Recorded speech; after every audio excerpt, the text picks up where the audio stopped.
من عمل سیئۃ فلا یجزا الا مثلها ومن عمل صالحا من ذکر او انثى وهو مؤمن فاولئک يدخلون الجنة يرزقون فيها بغیر حساب.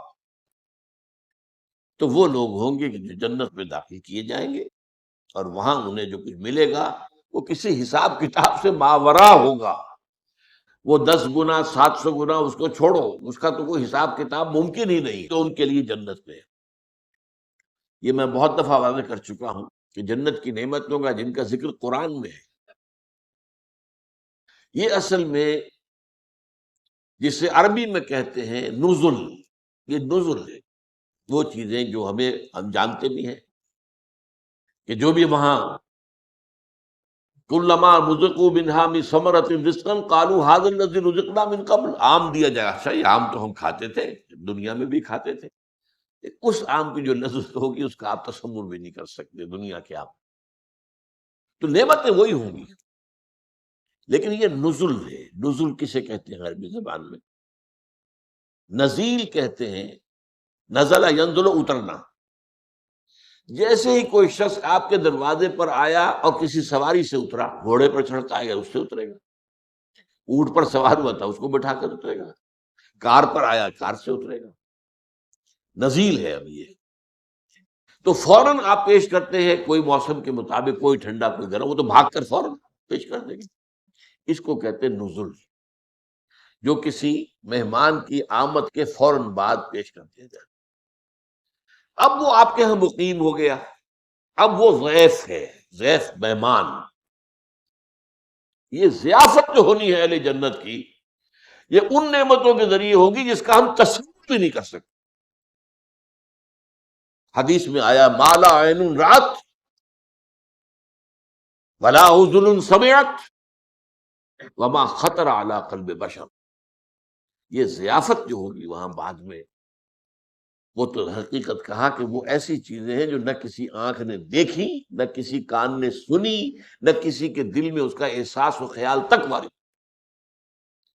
تو قرآن مجید میں جب بھی آپ اس کو دیکھیں تو اب نظم کے اندر وہ کیا گیا ہے، اس کی بھی کیا اس کی توجیہ ہے عقلی. وہ ساری دنیاوی نعمتیں جن سے انسان نے اپنے آپ کو روکے رکھا، یا تو حلال اور حرام کی وجہ سے، یہ حرام ہے میں تو نہیں دے سکتا، میرا دل تو چاہتا ہے، حرام ہے، روکے رکھا اپنے آپ.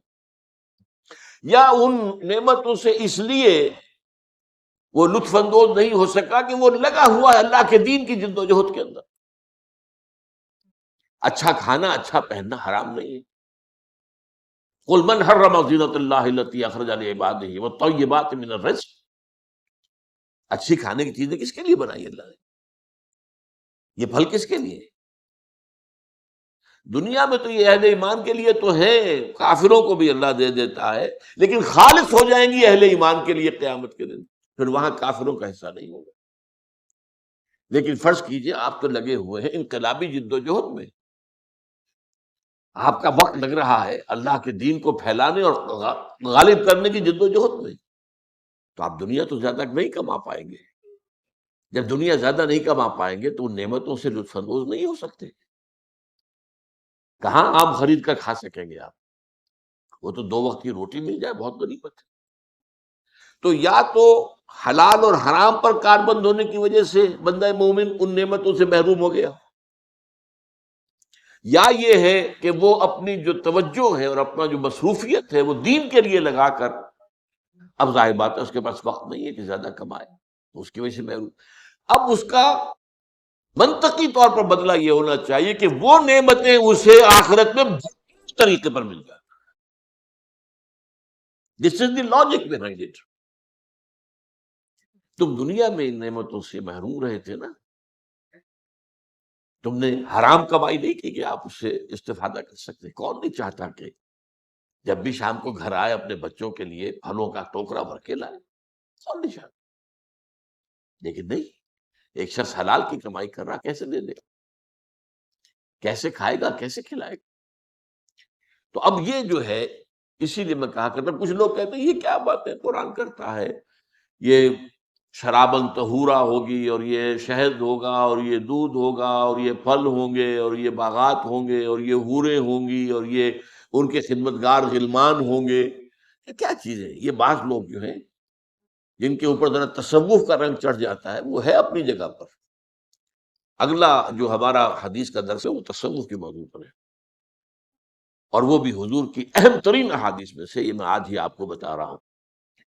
لیکن جن پر یہ رنگ چڑھ جاتا ہے تو وہ پھر کہتے ہیں یہ کیا چیز، یہ تو کچھ سمجھ میں نہیں آ رہی. سینشول جو یہ گریٹیفیکیشن کی چیزیں جنت میں بتائی جا رہی، یہ تو بڑی گھٹیا چیزیں ہیں. نہیں، میرا جواب یہ نہیں. ان چیزوں سے ایک بندہ مومن دنیا میں رکا رہا، محروم رہا، تو اس کا اصل منطقی طور پر اس کا بدلہ یہ ہونا چاہیے کہ وہ نعمتیں بھرپور ترین سطح پر اسے آخرت میں ملیں. البتہ یہ سب کچھ صرف نزل ہے. جو اس کی نعمتیں ہیں ان کا تو آپ تصور کر ہی نہیں سکتے، جو پھر آگے اللہ نے دینی. ما لا عین رأت ولا اذن سمعت وما خطر علی قلب بشر. اور قرآن مجید، یہ تو حدیث ہے جو میں نے بتایا، قرآن میں بھی ہے. فلا تعلم نفس ما اخفی لهم من قرۃ اعین.